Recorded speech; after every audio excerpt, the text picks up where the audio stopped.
Rádio Web Sementes da Boa Nova apresenta agora Cursos Online, a sua oportunidade de aprender um pouco mais e interagir conosco. Um oferecimento, Associação Espírita Sementes da Boa Nova. Boa noite, queridos irmãos, que a paz do Divino Mestre Jesus esteja conosco hoje e sempre. Estamos iniciando, os nossos estudos do Livro dos Espíritos. Estivemos agora há pouco no presencial, lá no SEJA, no Centro Espírita Joana de Ângeles, e agora estamos aqui no nosso curso online. Lembrando ainda que nós somos aí o Centro Espírita Joana de Ângeles, Ubatuba, São Paulo, e nós temos aí uma vasta programação semanal. Além disso, nós temos a nossa rádio web, Rádio Web Sementes da Boa Nova. Quem quiser curtir e escutar a nossa rádio, entra lá no Google Play, na sua Play Store, digita Sementes da Boa Nova, e aí no resultado vocês vão baixar o app para o celular ou para o tablet. E aí então, gente, vocês vão ter a nossa programação 24 horas. Olha, são as melhores músicas espíritas do Brasil, escolhidas a dedo, tá certo? Cantores maravilhosos, músicas que nos eleva a alma, nos traz alegria, conhecimento, Além disso, nós temos audiobooks, nós temos a codificação em audiobook. Então, quem tem preguiça de ler e quiser escutar, a codificação está lá na nossa rádio. Além disso, nós temos podcasts, temos entrevistas, nós temos aí palestras, então vale a pena vocês baixarem aí para o celular de vocês e escutarem quando estiverem aí tranquilos. Além disso, nós temos também a nossa programação semanal pela web, E aí eu vou colocar para vocês a nossa vinheta e na sequência, então, nós iniciamos o estudo da noite. Então, vamos lá.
É isso aí, queridos irmãos. Lembrando ainda, né, aos nossos amigos, aos nossos ouvintes, que toda a nossa programação fica gravada nas nossas páginas das redes sociais e também no nosso site, www.sementesdaboanova.org. Eu vou começar dando boa noite, né, para o pessoal que já está aqui com a gente. Boa noite aí para a nossa querida Maria Gomes, para a Carla Sabiá, para a Agripina, para o meu xará Mário Ângelo, né? Liraucio disse que você é gente finíssima. Também com esse nome, né, Mário? Xará tem que ser mesmo, tá certo? A Marina Cardoso e a Mônica Alex está dodói, ela não está aqui conosco hoje.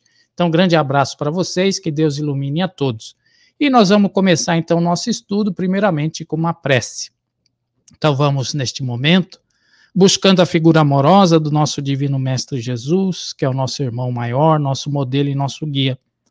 Rogando a Ele que nos abençoe, nos ilumine, envolva os nossos corações de forma que possamos estar em paz, serenos, tranquilos, para podermos absorver os ensinamentos da noite, mas acima de tudo colocá-los em prática em nossas vidas. Mestre Jesus nos auxilia em nossa jornada, afasta de nós os empecilhos, os entraves, para que possamos estar conectados convosco e seguir em frente na vossa messe. Queridos benfeitores, que possamos também estar sempre envolvidos convosco, recebendo as intuições para prosseguirmos firmes na nossa jornada. Então, iniciamos esse estudo com a prece que o Mestre nos deixou. Pai nosso que estais nos céus, santificado seja vosso nome. Venha a nós o vosso reino, seja feita a vossa vontade, assim na terra como nos céus.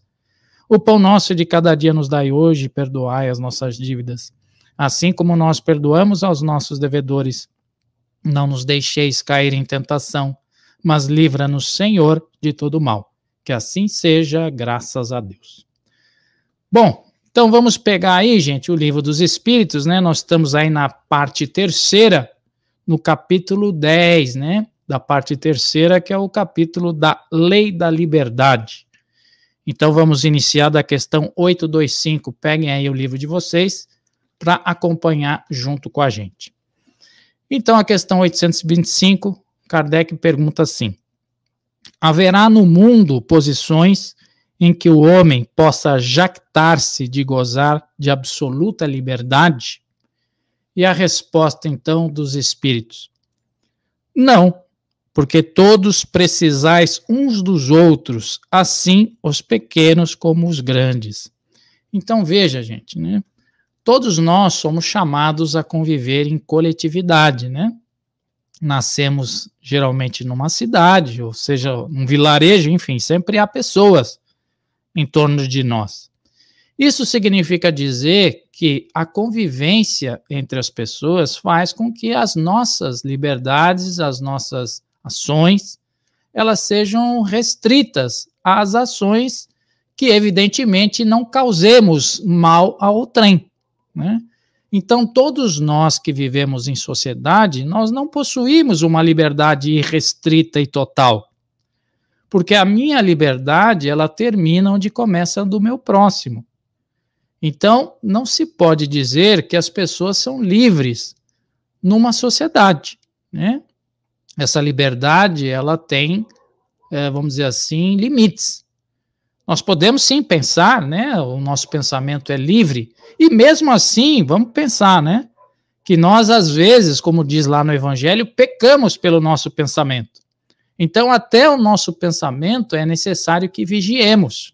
E por isso que Jesus nos fala do vigiar e orai, né? Então, a nossa liberdade, quando estamos num grupo, ela não é total. Ora, vamos pegar, por exemplo, um casal apaixonado, né? Quando está namorando, cada um volta para sua casa, né? Tem as suas liberdades, entre aspas, né? E aí resolvem se casar, né?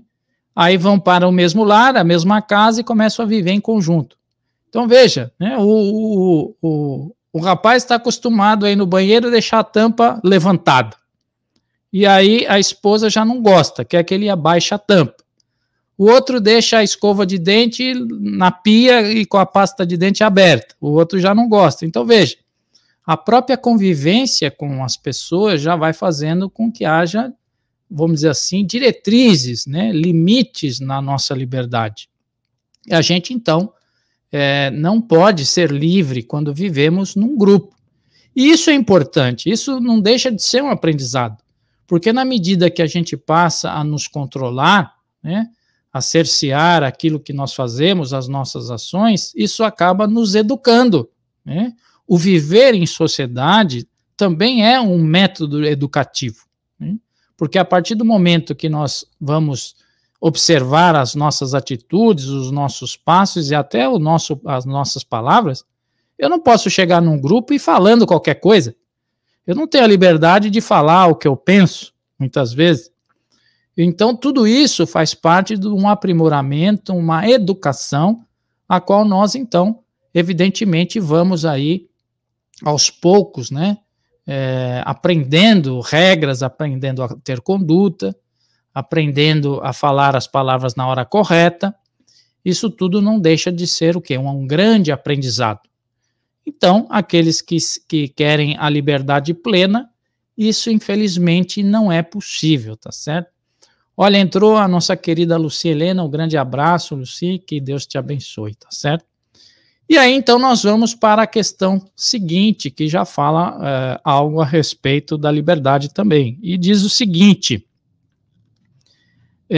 em que condições poderia o homem gozar de absoluta liberdade? E aí, a resposta dos espíritos: nasce do eremita no deserto. Veja só, né, gente? A pessoa está completamente isolada. Não precisa ser no deserto, não. Pode ser numa ilha, morar numa ilha sozinho. Ou ele morar, como ele fala aqui, o eremita no deserto. E aí depois eles completam: desde que juntos estejam dois homens, há entre eles direitos recíprocos, que lhes cumpre respeitar. Não mais, portanto, qualquer deles goza de liberdade absoluta. Veja só, né, que interessante, né?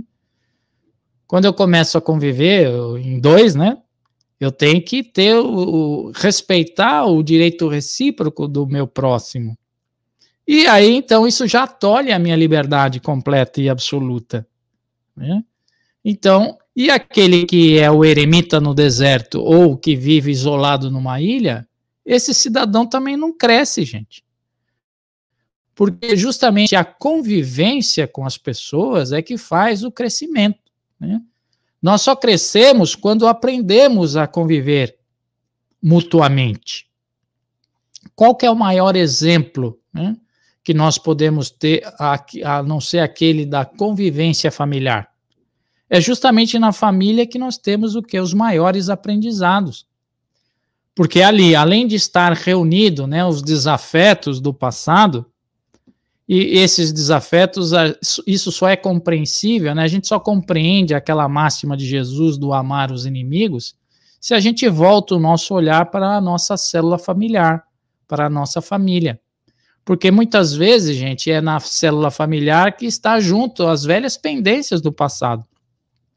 Os velhos dissabores, né, os desajustes, os erros que outrora cometemos para com outrem, na grande maioria das vezes, essas pessoas retornam no mesmo seio familiar, porque é justamente no seio familiar que somos obrigados a conviver diuturnamente. E essa convivência obrigatória diária é que vai transformando a animosidade do passado naquele amor a qual Jesus pede de nós, tá certo? Então, nós, quando convivemos em família, vamos aprendendo a ter o respeito mútuo, né, por aqueles que conosco convivem. E por isso, então, é impossível, né, que tenhamos essa liberdade total, né? A Carla está dizendo: sou eremita da Mata Atlântica. Mas você tem filho, Carla, então você não é uma eremita não, porque você convive com o seu filho, e aí, então, você é obrigado também a dividir o espaço com ele e, consequentemente, respeitar o espaço dele. Então, todos nós, de alguma forma, somos chamados a aprender, né, a nos respeitarmos mutuamente, e não temos, né, por definição, a liberdade absoluta, nem no pensamento, tá certo? Porque se podemos pensar um monte de bobagem, né, se o nosso pensamento pode ir além, distante, viajar, nós temos responsabilidade no pensar. Porque sabemos que o pensamento constrói, gente. O pensamento é construtor. E por isso que dizia lá nas Escrituras que somos deuses. Porque criamos, e criamos sempre o quê? Iniciando pelo pensamento. As nossas formas de pensamento, as nossas ideoplastias são as nossas primeiras criações. Criamos no nível do pensar e revertemos esse pensar na matéria. Quando um engenheiro, por exemplo, né, está elaborando um projeto, ele começa a pensar, né, como é que vai ser, o arquiteto está lá bolando. Primeiro nasce no seu pensar e aí ele transcreve para o papel. Depois de transcrever para o papel, efetivamente ele vai para a obra em si. Mas tudo aqui, ó, começa o quê? No pensamento. E por isso, então, é que somos deuses, e porque nós criamos, tá certo? E o nosso criar, ele é livre no contexto da criação, mas também temos responsabilidade nas nossas criações. Porque os pensamentos, como já falei, eles efetivam-se, né? Eu posso, através do meu pensamento, prejudicar alguém. Se eu penso negativamente para outra pessoa, né, eu estou ali criando energias de teor inferior, e essas energias, elas, vamos dizer assim, elas se plasmam e chega a atrapalhar e ofender a outra pessoa. E se essa outra pessoa estiver com a sua guarda baixa, né, com a sua sintonia também inferior, esses pensamentos atingem cheio. Então veja a responsabilidade até no nosso pensar, tá certo? Bom, vamos em frente. A próxima pergunta é a 827. A obrigação de respeitar os direitos alheios tira ao homem o de pertencer-se a si mesmo? E aí a resposta dos espíritos: de modo algum, porquanto este é um direito que lhe vem de natureza, né? Todos nós somos individualidades, né? Fomos criados simples e ignorantes, mas fomos criados individualizados. Portanto, já carregamos em nossa natureza a nossa própria individualidade como ser imortal e responsável pelos nossos próprios atos e pelas nossas próprias ações. Num primeiro momento, no início, né, quando somos ainda crianças espirituais, somos tutelados por anjos guardiões que nos auxiliam nas escolhas das provas. Quando encarnamos, estão efetivamente muito próximos de nós, nos auxiliando, como a gente faz com as criancinhas, não é isso? Quando nós temos filhos pequenos, a gente não fica toda hora prestando atenção no que eles estão fazendo, se eles estão indo colocar o dedo na tomada, se eles estão engatinhando perto do fogão. A gente fica cerceando eles, né, observando, tomando conta o tempo todo, não é isso? Aí eles vão crescendo, a gente vai, né, meio que relaxando, aí vai para a adolescência, você já começa a deixar aí nas festinhas, já fica preocupado, mas deixa aí, não é verdade? E aí quando cresce, e aí toma o mundo, né, gente? E assim somos nós, como seres eternos. Nos primeiros momentos da nossa evolução, também somos estagiados e tutelados por espíritos que vão nos acompanhando, e na medida que nós vamos criando mais responsabilidade, eles vão também, né, deixando mais solto, até o momento em que a gente começa a autodirigir-se. E aí, então, nós corremos com as nossas próprias pernas, né? Então, é assim que funciona, tá certo? Vamos para a próxima questão, que é a 828. Como se podem conciliar as opiniões liberais de certos homens com o despotismo que costumam exercer em seu lar e sobre seus subordinados? E aí a resposta: eles têm a compreensão da lei natural, mas contrabalança pelo orgulho e pelo egoísmo, quando não representam calculadamente uma comédia, sustentando princípios liberais, compreendem como as coisas devem ser, mas não as fazem assim.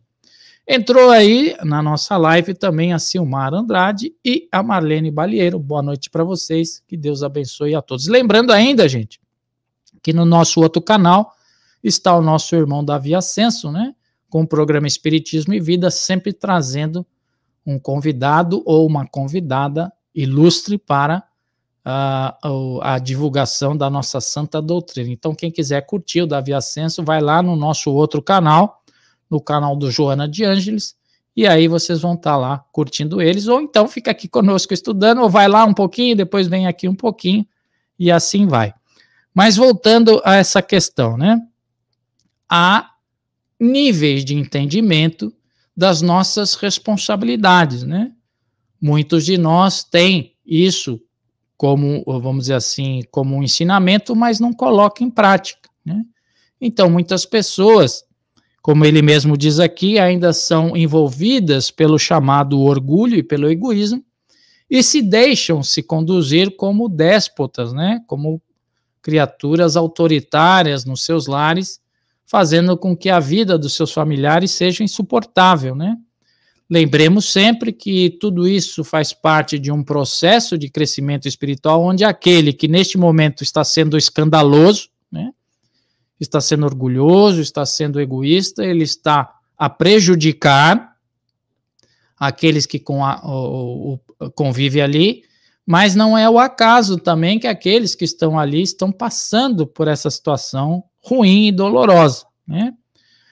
Se nós estamos sobre a ação da lei de causa e efeito, nós temos que pensar, gente, que tudo que nos acontece existe um propósito maior por trás, né?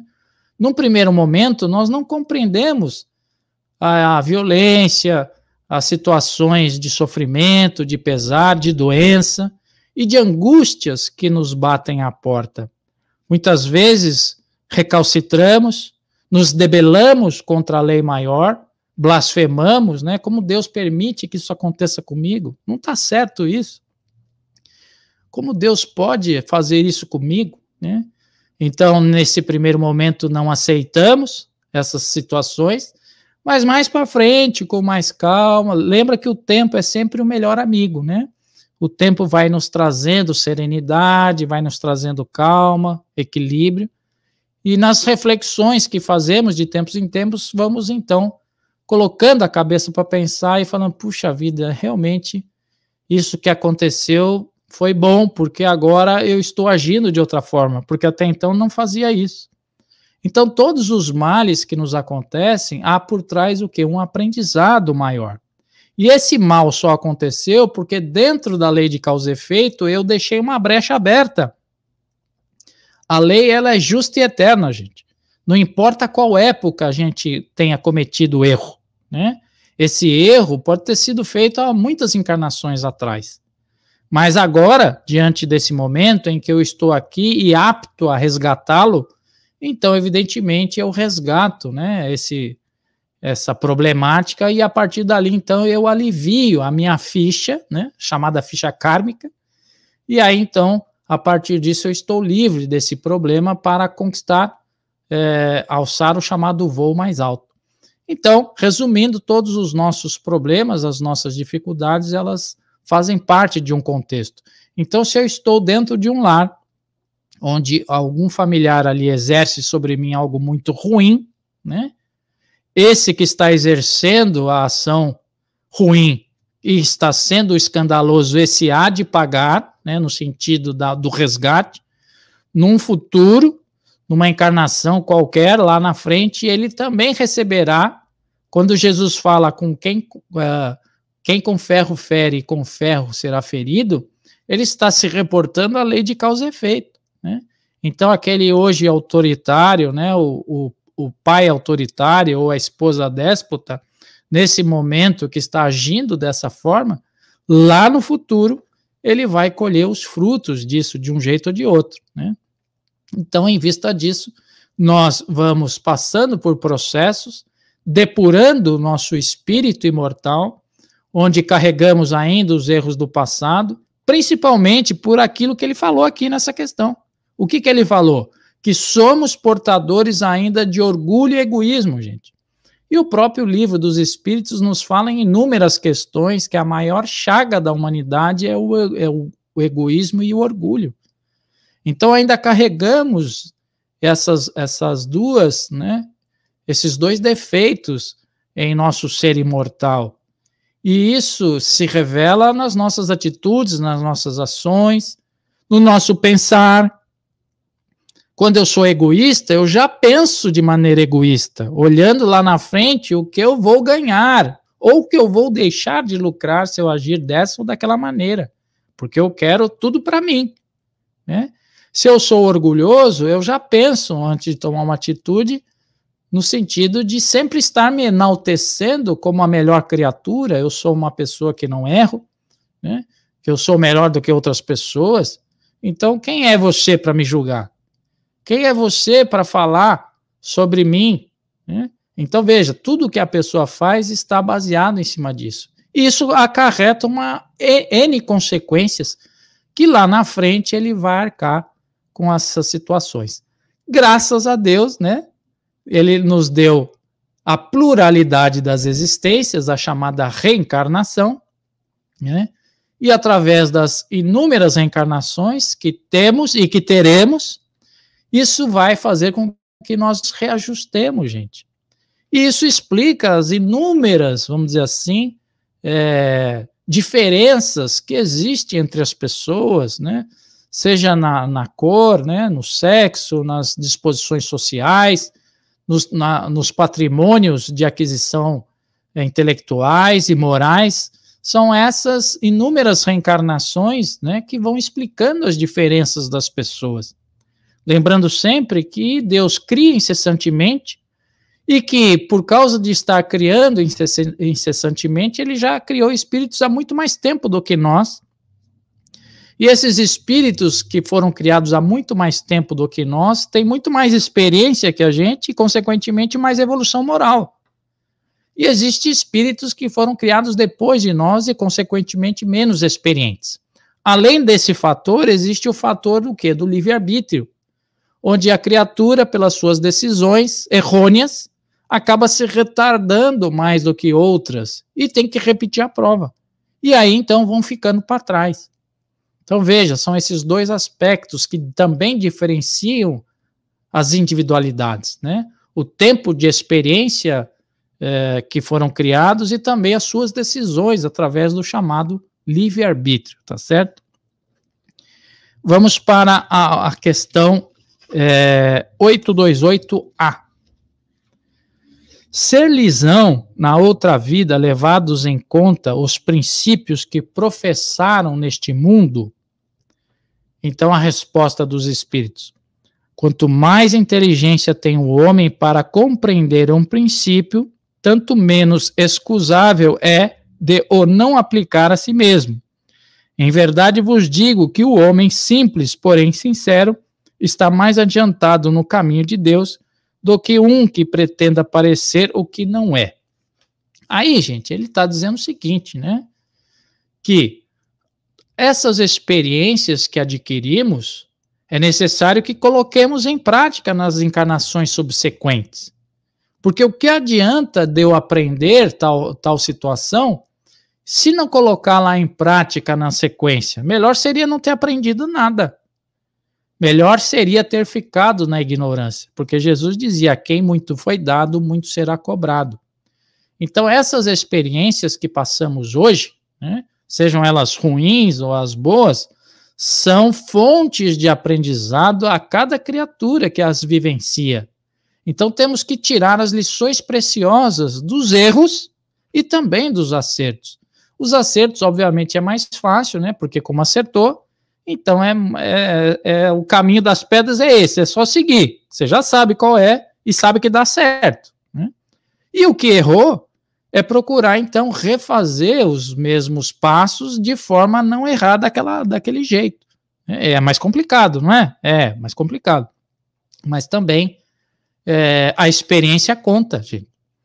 Na medida que você errou, você já sabe, puxa, não deveria ter feito isso.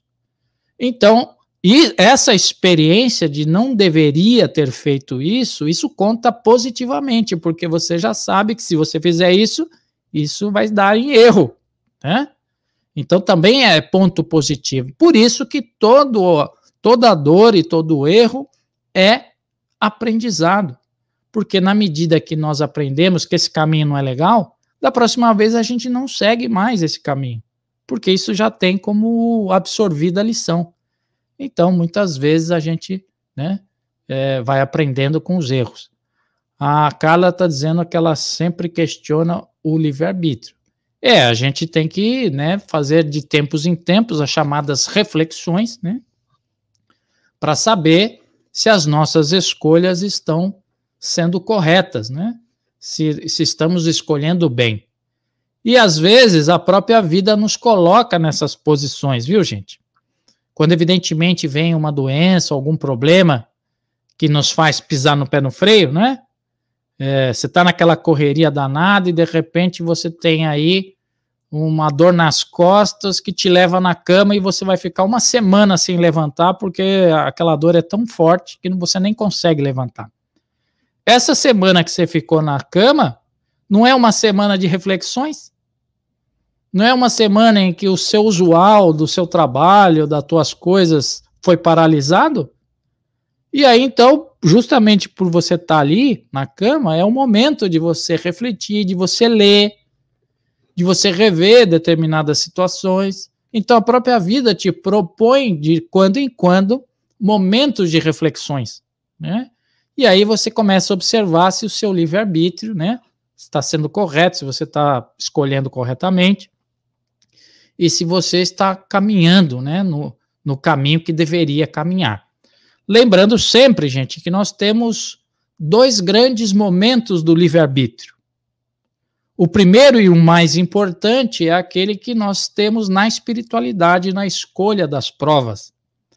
Estando na espiritualidade, nós estamos isentos, né, das funções que a matéria exerce, então, nesse quesito, estamos mais livres para ter uma melhor visão sobre as coisas, porque a matéria influencia o espírito e exerce uma pressão muito grande. Então, na espiritualidade, diante do estado de espírito, eu tenho muitas condições de escolher bem, né? E ali, então, também tenho a ajuda espiritual daqueles que estão nos auxiliando, nos tutelando, nos dando conselhos, né? Olha, se eu fosse você, escolheria um narizinho mais feio, né, para não ficar tão bonito. Lembra da última vez? Você, né, foi uma pessoa muito vaidosa pela sua beleza e errou isso, isso e isso. Então agora, na escolha do seu corpo, escolhe um corpo mais feinho, né, para você não recair no mesmo erro. Então veja, são exemplos, né, gente, que a gente está dando dos auxílios que nós temos lá na espiritualidade no momento da escolha das provas. E isso, então, faz com que a gente, nesse momento, tenhamos o primeiro livre-arbítrio, né? Escolhemos tudo ali. E aí reencarnamos. E aí, então, quando reencarnamos, aí já vem uma outra fase do livre-arbítrio, né? Então, nós temos esses 2 momentos, né, de escolhas. E quando estamos encarnados, nós podemos escolher o que planejamos lá na espiritualidade, e aí, quanto mais a gente segue o planejamento, melhor é a nossa reencarnação, a gente vai saindo vitorioso, né? E quando a gente escolhe errado, então a gente vai indo contrário ao nosso projeto reencarnatório e, consequentemente, então, a gente acaba errando mais. E aí, retornando para a pátria espiritual, nós vamos fazer aquele feedback e vamos ver qual foi a nossa nota, né? Geralmente as notas, gente, infelizmente, são sempre muito ruins, né? A grande maioria das pessoas acabam não passando, né, nas provas, nos testes, e aí tem que repetir tudo novamente, tá certo? Bom, agora nós vamos entrar no subitem escravidão. A Carla está dizendo o inconsciente coletivo, espíritos acho que não deixam refletir. Não é bem assim não, viu, minha querida? Nós temos a capacidade de decidir por nós mesmos, tá certo? Bom, a questão 829. Haverá homens que estejam por natureza destinados a ser propriedade de outros homens?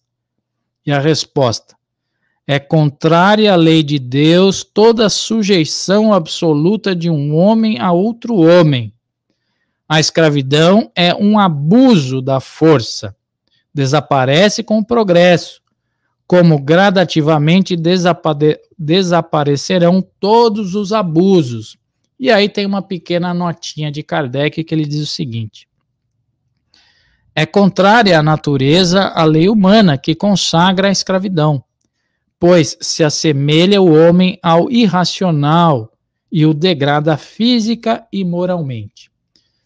Olha, gente, se nós formos fazer um apanhado histórico da humanidade, né, desde as primeiras civilizações, né, dos primeiros caldeus, babilônicos, as primeiras civilizações hindus, né, sempre houve a subjugação de um povo para com o outro e, consequentemente, a escravidão, né? Se ele está dizendo aqui que isso é contrário à lei da natureza, e desde que o homem se conhece como homem e passou a desenvolver apetrechos de guerra, né, lanças, machadinhas, e espadas e flechas, e começou a subjugar o seu compatriota ou aquele de outro país, outra língua, submetendo à servidão, essa criatura ganhou para si o quê? Uma falha na lei de causa e efeito, a qual ele terá que resgatar de um jeito ou de outro. Isso significa dizer que se eu escravizei lá nos primórdios, durante o meu processo de desenvolvimento como criatura, nas encarnações subsequentes, em alguma outra encarnação eu vou ser escravo. Para receber, quando Jesus dizia quem com ferro fere, com ferro será ferido, para receber aquilo que eu imputei a alguém. Como é que eu vou saber, né, literalmente, que eu fiz mal escravizando alguém, se eu não for escravizado e souber exatamente como isso é em relação ao sofrimento, né? Então, nós tivemos inúmeras conquistas de inúmeros povos, né, na subsequência, no subsequente limiar do desenvolvimento das civilizações. Nós tivemos aí o Império Romano, né, conquistando inúmeros povos, gente. Os otomanos, depois na sequência, invadindo, os bizantinos invadindo e assim sucessivamente. E tivemos, por fim, né, a escravidão dos negros, a qual, até o século anterior, ainda vigia a escravidão na América do Sul, né? Então, para você ver como esses resgates, né, estão acontecendo desde então. E agora nós temos escravidões subliminares.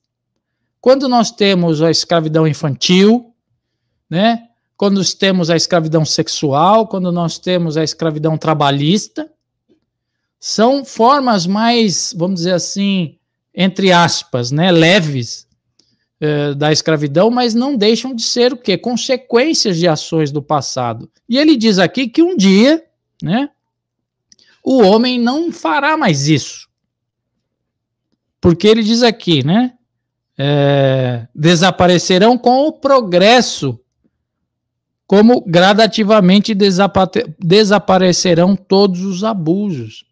Então isso significa dizer que com o passar dos anos, das encarnações sucessivas, das modificações, né, planetárias, o homem vai melhorando, vai adquirindo moralidade e, consequentemente, os seus erros vão sendo reparados. E haverá um dia que não haverá mais escravidão, nenhum tipo delas, né?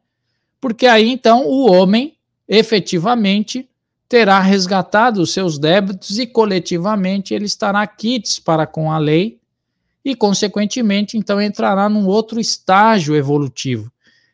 A partir do chamado processo de regeneração, então, o coletivo passará a ter uma outra sintonia. E nós estamos vivenciando essa passagem de maneira muito brusca, né? Ainda muita violência no nosso orbe, ainda muitas ações de ordem inferior. Então são os chamados estertores do mal, né? São as últimas ações do mal sobre as ações dos homens, porque esses homens que ainda carregam consigo a maldade estão tendo as últimas oportunidades de reajuste e, consequentemente, aqueles que estão envolvidos sobre esse mal estão resgatando os seus débitos de antanho, como também os seus resgates finais nesse sentido. Então veja como Deus é infinitamente sábio, justo e permite, né, através do mal, que o bem se sobressaia. Mas um dia isso não será mais, vamos dizer assim, necessário. Essa chamada pedagogia divina, um dia deixará de existir, porque efetivamente o homem terá crescido espiritualmente e não mais aprenderá com a dor. Outras vias de aprendizado farão parte do seu processo, né, de crescimento espiritual. Por enquanto, gente, infelizmente ainda aprendemos com a dor, com o sofrimento, né? Mas num futuro, né, nós não precisaremos mais desse expediente, estaremos aprendendo normalmente, né? Bom, seguindo em frente, né, a próxima questão é a 830. Quando a escravidão faz parte dos costumes de um povo, são censuráveis os que dela aproveitam, embora só o façam confrontando-se com um uso que lhes parece natural? E a resposta: o mal é sempre o mal, e não há sofisma que faça se torne boa uma ação má. Olha só, gente, né? Isso é óbvio, né, gente? De qualquer forma que você possa submeter alguém da escravidão, seja por costume, por herança, enfim, sempre vai ser um mal, gente. Ah, mas eu trato muito bem meus escravos, eles são como se fosse da família. Gente, né? O mal sempre será o mal, isso não tem como, né?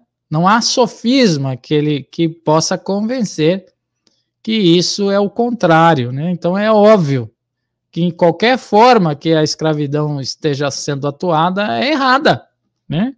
E aí ele continua: a responsabilidade, porém, do mal é relativa aos meios de que o homem disponha para compreendê-lo. Lembra daquilo que Jesus falou? A quem muito foi dado, muito será cobrado? Então, aqueles que são ignorantes terão os chamados atenuantes.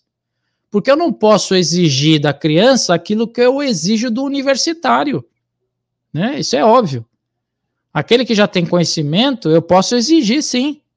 Mas aquele que não tem, eu não posso exigir. Não tem jeito, né? E aí ele continua: aquele que tira proveito da lei da escravidão é sempre culpado de violação da lei da natureza. Mas aí, como em tudo, a culpabilidade é relativa. Tendo-se a escravidão introduzido nos costumes de certos povos, possível se torne que, de boa fé, o homem se aproveitasse dela como de uma coisa que lhe pareceria natural. Entretanto, desde que mais desenvolvida e, sobretudo, esclarecida pelas luzes do cristianismo, sua razão lhes mostrou que o escravo era um seu igual perante a Deus. Nenhuma desculpa mais ele tem.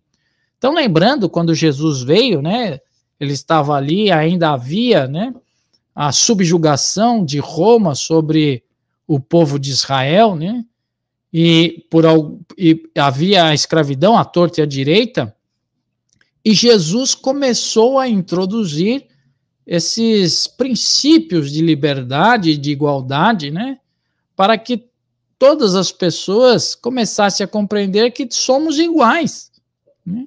Porque naquela época, gente, ainda se achava que um escravo era um nada, né? Era um lixo, era uma coisa desprezível, e por isso que era escravizado, né? Aqueles que estavam ali, né, nas castas, isso ainda existe de alguma forma, né? Aqueles que são detentores das castas nobres, aqueles que não fazem parte são de ordem inferior, né? E naquela época eram escravizados como animais, eram tratados como bicho, né? Porque achava que não era igual a nós, não era igual a pessoa, e por isso então eram tratados como animais, né? E aí Jesus vem introduzindo esse conceito, né, de igualdade, em que todos são filhos de um mesmo pai. E por isso, esse e outros motivos que foi incompreendido e pregado numa cruz, né, gente? Então, veja, tudo isso, como a Carla está falando, é ignorância do povo, né? Ignorância das leis divinas, das leis eternas. E com o passar do tempo, né, as pessoas vão se esclarecendo e com isso, então, vão tendo melhores diretrizes para com o próximo, né? Vamos para 831. A desigualdade natural das aptidões não coloca certas raças humanas sobre a dependência das raças mais inteligentes? E a resposta, sim, mas para que estas se elevem, não para embrutecê-las ainda mais pela escravidão. Durante longo tempo, os homens consideram certas raças humanas como animais de trabalho, animais de trabalho. Vou repetir, tá? Durante longo tempo, os homens consideram certas raças como animais de trabalho, munidos de braços e mãos, e se julgaram com o direito de vender os dessas raças como bestas de carga. Consideraram-se de sangue mais puro os que assim procedem. Insensatos, nada vem senão a matéria. Mais ou menos puro não é o sangue, porém o espírito. Então veja, gente, né? Com essa desculpa, né, de achar que alguns povos são inferiores e por isso pode-se dominar-se, pode subjugar-se, né? Eles estão acumulando para si débitos, né? Porque como ele fala aqui, puro, mais ou menos puro, não é o sangue não, gente. E sim o quê? O espírito. Então, essas diferenças, elas ocorrem justamente na moralidade da criatura. E não na sua aparência física, na sua compleição, né? De ordem física, mas sim está o quê? Na alma, gente, no espírito da criatura. Então, quanto mais esclarecido é o espírito, mais ele compreende a igualdade de direitos do seu próximo. E esse processo está sendo feito ao longo das sucessivas encarnações de forma coletiva. Pois, como eu lhe falei, até pouco tempo atrás, né, no século passado, ainda havia a lei da escravidão existindo ainda na América do Sul. Então, nós vamos pensando, né, que com o passar do tempo, esse processo evolutivo vai impondo nas pessoas as suas melhorias, né, de ordem moral. E isso, infelizmente, só acontece com a dor e o sofrimento, né, gente? Se eu hoje, por exemplo, eu tenho uma empresa, né? E aí eu tiro o sangue dos meus empregados, né? Faço eles trabalharem até depois do tempo, não pago hora extra, né? Fico exigindo mais do que o que foi combinado. Tiro o sangue mesmo, né? E aí não deu certo, já troco por um outro, pego um valor mais barato, enfim. Eu sou um empresário que eu só viso lucro e quero tirar sangue dos meus empregados. O que essa criatura está acumulando para si? Né? Se ele está impondo sacrifícios aos trabalhadores, aos seus trabalhadores que estão sob a sua responsabilidade, esse irmão, com certeza, em alguma encarnação subsequente, vai sofrer a mesma coisa. E com um agravante, se ele fez isso com muitas pessoas, né? Então, esse ato se repetirá com muita intensidade por algumas vezes. Né? Então, veja como aquilo que hoje nós semeamos, iremos inevitavelmente colher, né, amanhã, de um jeito ou de outro. Isso é lei, gente, não tem por onde, tá certo? E aí nós vamos, então, para 832, que é a última questão a respeito da escravidão. E ele diz o seguinte: há, no entanto, homens que tratam seus escravos com humanidade, que não deixam lhes faltar nada e acreditam que a liberdade os exporia a maiores privações. Que dizeis disso? E aí a resposta: digo que esses compreendem melhor os seus interesses. Olha só. É óbvio, né, gente? Ele está... se eu tenho o meu escravo, vou tratar ele bem, por quê? Porque ele vai produzir melhor, né? Tem que alimentar ele bem para ele ficar gordinho, ficar fortinho, e assim eu posso exigir mais dele, porque ele está bem fisicamente, eu estou alimentando bem, estou deixando ele bem. E aí ele continua, né? igual cuidado dispenso aos seus bois e cavalos, para que obtenham bom preço no mercado. Não são tão culpados como os que maltratam os escravos, mas nem por isso deixam de dispor deles como uma mercadoria, privando-os do direito de se pertencerem a si mesmos. Então veja, né? Aquele que trata bem, no fundo, né? Ele tem ali um objetivo meio que material, né? No sentido de, olha, estou engordando, né? Os bois do pasto para depois pegar um melhor lucro neles. E aquele que está tratando bem seus escravos, alimentando bem, é porque eles podem produzir mais, né, de uma maneira melhor. É erro do mesmo jeito, né? Mas, infelizmente, né, nós vamos compreendendo somente através do sofrimento e das dificuldades que a vida vai nos colocando automaticamente. Bom, por hoje, né, o Livro dos Espíritos tá bom. Nós vamos pegar aí o céu e o inferno e fazer a última parte da questão que nós estamos lidando, porque a última vez nós falamos sobre o Charles de Saint, que naquela época, né, o termo usual era idiota, isso é, ele era um deficiente mental, e esse era o termo empregado, né, por Kardec, e toda a sociedade naquela época chamava os deficientes de idiotas, tá certo? Então tenhamos, né, vamos dizer assim, consideração a respeito disso, porque esse era o termo usado naquela época. Então, nós paramos ali na instrução de um espírito sobre os idiotas, os cretinos recebidos na sociedade de Paris. E aí começa assim a mensagem.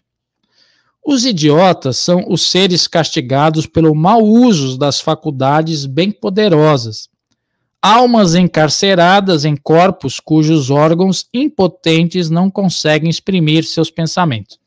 Ele já começa a dar uma definição muito importante a respeito das deficiências, né, que os espíritos assumem nas encarnações subsequentes pelos erros cometidos do passado. E aí, quando ele fala mau uso das suas faculdades bem poderosas, veja só, né? Ele ainda afirma bem poderosas, faculdades bem poderosas. Vamos exemplificar para a gente entender melhor. Então, vamos supor, né, que eu tenha desenvolvido as potencialidades do raciocínio rápido e a possibilidade do magnetismo no meu falar, né? Então, isso significa que eu tenho no meu discurso, no meu verbo, a facilidade de envolver as pessoas, envolver a coletividade, né? Eu subo num palanque, num microfone, começo a falar e as pessoas ficam, né? Ficam embasbacadas com o seu discurso, com aquilo que você está falando, né? O seu verbo é poderoso, você consegue influenciar as pessoas, você consegue cativar elas.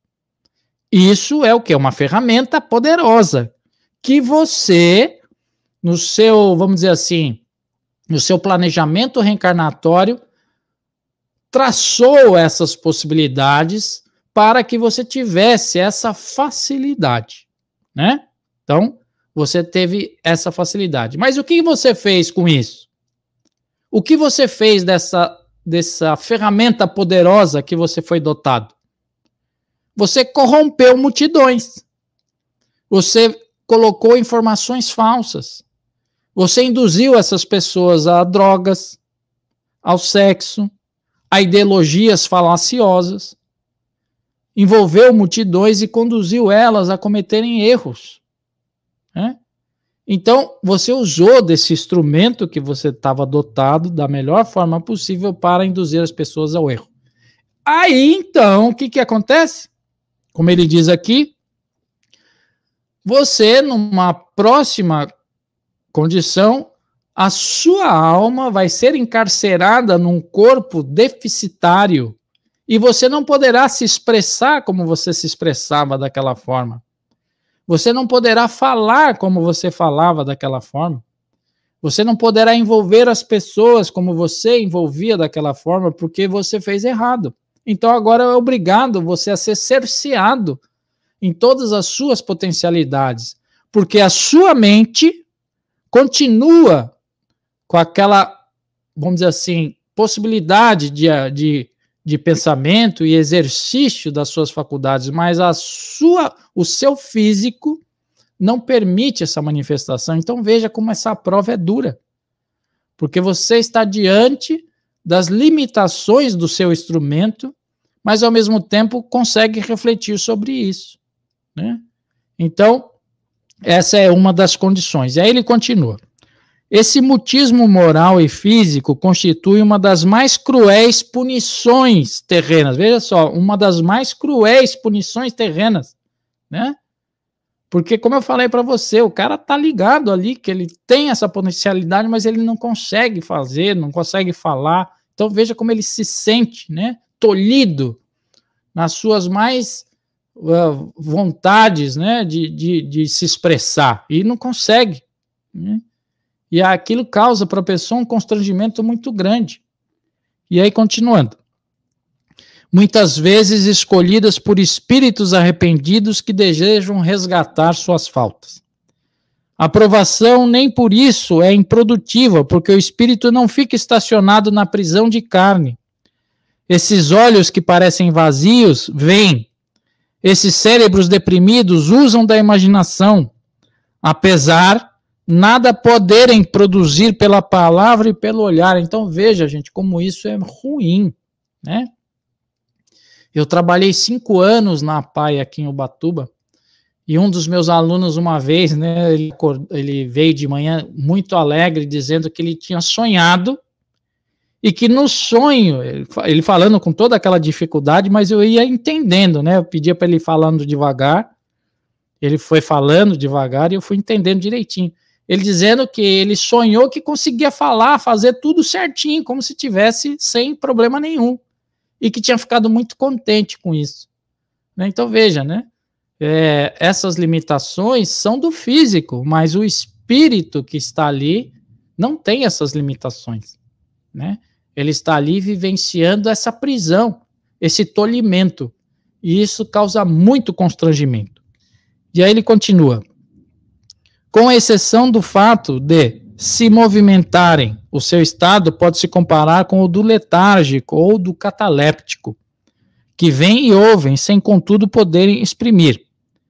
Quando vocês têm esses horríveis pesadelos durante os quais procuram fugir de um perigo, gritando, clamando, apesar do seu corpo e da sua língua não poderem se expressar, quando isso acontece, dizemos a sua sensação é idêntica à do idiota. A chamada paralisia do sono, né, gente? Aí ele fala, é a paralisia do corpo, ligado, porém, à vida do espírito. Então, só para a gente ter uma ilustração rápida aqui desse processo da paralisia do sono, né? Lembrando que nós temos o quê? O perispírito, que se desprende do corpo e vai para o plano espiritual. Não é isso? Na hora do sono? Nosso corpo físico fica dormindo, né? Fazendo ali os processos fisiológicos, né? As reparações orgânicas com o sono do corpo físico, mas o perispírito sai do corpo e vai para o plano espiritual vivenciar o quê? A vida do espírito. E aí o que acontece? No retorno, ou então quando na saída, o perispírito precisa juntar-se novamente com o físico, num fenômeno que a gente chama justaposição. Isso é, o perispírito se encaixa no corpo físico, né? E aí, quando se encaixa completamente, você acorda, não é isso? Mas nesse fenômeno de paralisia do sono, esse acoplamento não se dá por completo. Ele se dá de forma parcial. E aí, o que acontece? As suas funções, né, do seu cérebro perispiritual estão todas ativas, né, fazendo tudo ali. Mas como não houve ainda o encaixe completo, você não tem um domínio ainda do seu físico. E aí, então, você não consegue se mover, não consegue falar, né? E esse constrangimento, isso causa um pânico, né, nas pessoas. Isso causa um pavor momentâneo. Então, justamente, essa paralisia do sono tem essa característica, tá certo? desse acoplamento mal feito. E depois o acoplamento se encaixa novamente e a pessoa retorna. Geralmente deve-se orar nesse momento, viu, gente?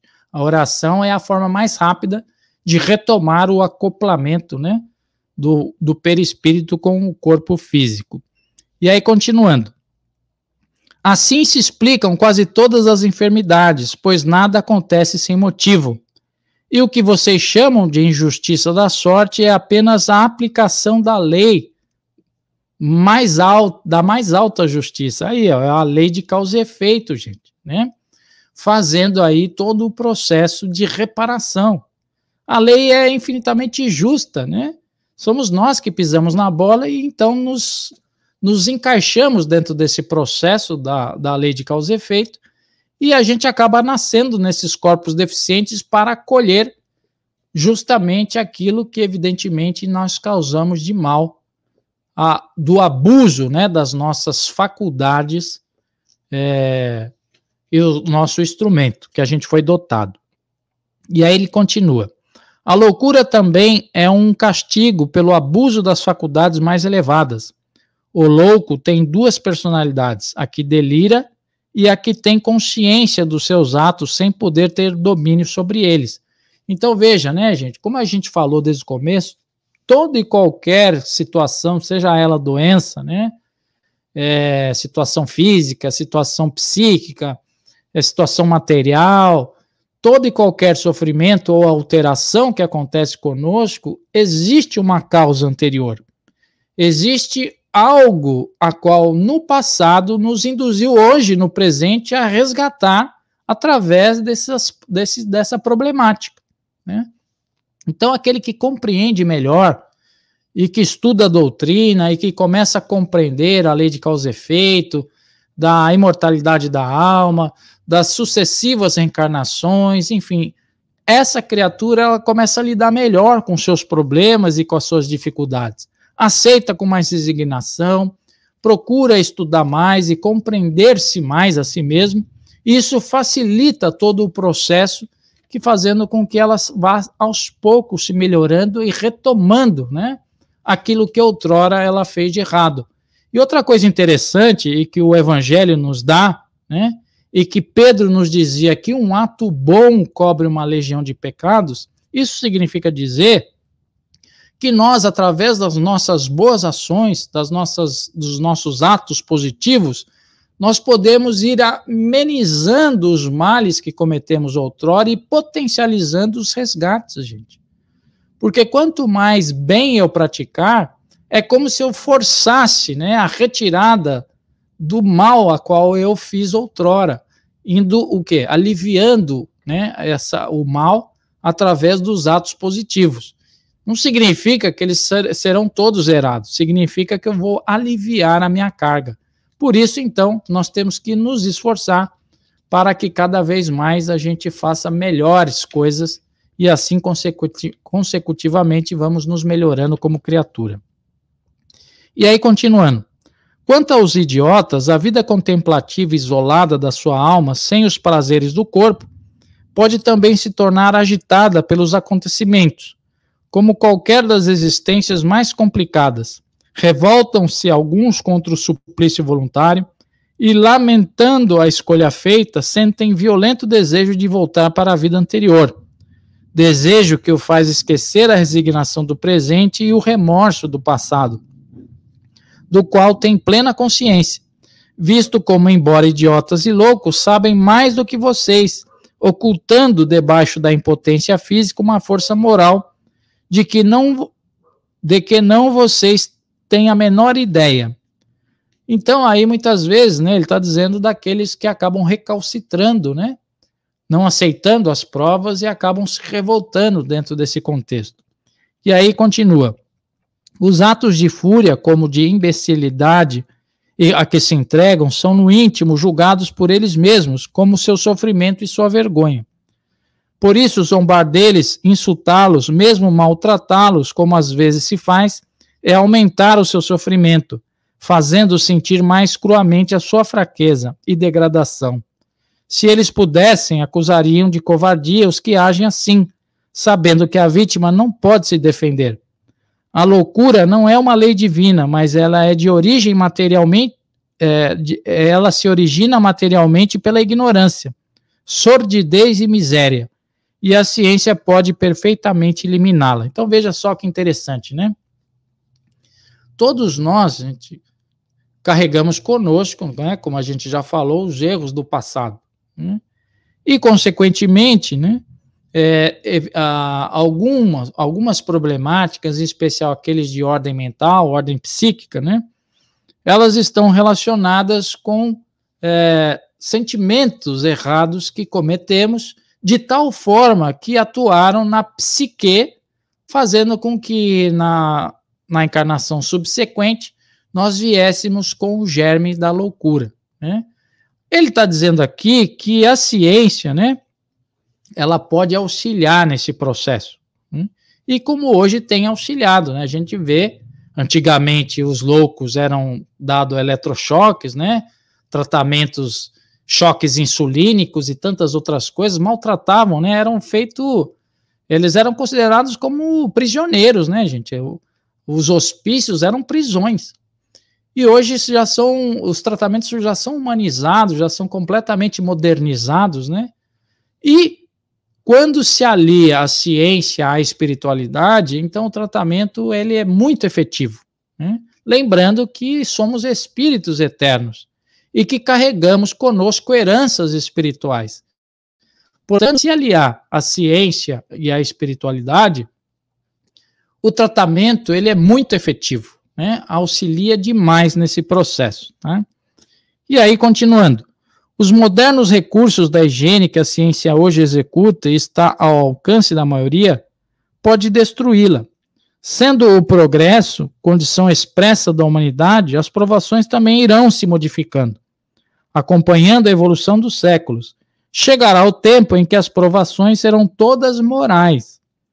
E quando a terra, que é nova ainda, houver preenchido todas as fases da sua existência, então se transformará em morada da felicidade, como acontece com os planetas mais adiantados. Quem escreveu isso foi Pierre Joty, o pai do médium. Então veja que interessante, né? Ele está dizendo que com o avanço, né, das civilizações, da ciência e dos tratamentos, cada vez mais terão menos problemas de ordem física e restarão só os problemas de ordem moral, né? A Carla está dizendo, será que na paralisia do sono os espíritos inferiores fazem hipnose? Né?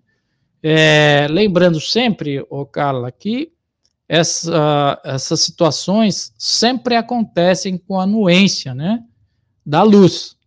E se eventualmente os espíritos obsessores, né, lhe estão alcançando e promovendo esse problema, isso só é permitido por causa da lei de causa e efeito, né? Os obsessores podem, sim, muito bem, favorecer essa situação, como também nós, através do nosso esforço, das orações, das leituras elevadas, das ações positivas, nós anulamos as ações dos obsessores de forma com que eles não consigam agir fazendo essa situação, tá certo? Nós vamos encerrando por aqui, né? Queria aí agradecer a todos aqueles que estiveram conectados conosco e lembrando, gente, que amanhã, né, nós vamos ter aí uma palestra especialíssima com a minha querida amiga Paula Guimarães, ela vai vir presencial, né? Quem já assistiu a palestra dela se encanta, porque ela fala muito bem, ela é muito alegre, muito divertida, tem um alto astral, ela sempre leva as pessoas para cima nas suas palestras, então não perca amanhã, palestra presencial da Paula Guimarães, com o tema A Arte de se Autoeducar nos Tempos Atuais, o Amor e o Dever, tá certo? Então, não perca aí a palestra da nossa querida Paula Guimarães. Então vamos, neste momento, né, agradecendo a Deus Pai Todo-Poderoso, ao nosso Divino Mestre Jesus, por tudo aquilo que recebemos essa noite, pelas boas influências, de forma que possamos transmiti-las àqueles que conosco convivem, e possamos também enviar os nossos melhores sentimentos àqueles que estão sofrendo, àqueles que estão nos leitos de dor, nos hospitais, nas creches, também aqueles que estão nas penitenciárias, nos orfanatos, enfim. Mestre Jesus, que a sua luz envolva todos esses nossos irmãos, em especial aqueles que jazem nas ruas, na drogadição, largados aí nas sarjetas, que recebam de nós, Mestre querido, todas as forças para poderem se recompor, quem sabe retomar a sua autoestima e retornarem para os seus lares.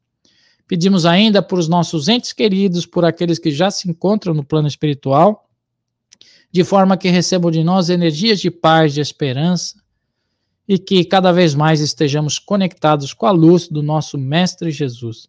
E assim, agradecidos que estamos, vamos orando a sua prece. Pai nosso que estais no céu, santificado seja o vosso nome. Venha a nós o vosso reino, seja feita a vossa vontade, assim na terra como nos céus. O pão nosso de cada dia nos dai hoje. Perdoai as nossas dívidas, assim como nós perdoamos aos nossos devedores. Não nos deixeis cair em tentação, mas livra-nos, Senhor, de todo mal. Que assim seja, graças a Deus. É isso aí, queridos irmãos, que Deus abençoe a cada um de vocês. Vejo vocês amanhã lá no Seja, presencialmente, e que possamos ter essa noite de paz e de bênçãos e continuarmos firmes, né? Nesses propósitos de amor e fraternidade. Grande abraço e até mais, gente. Tchau, tchau.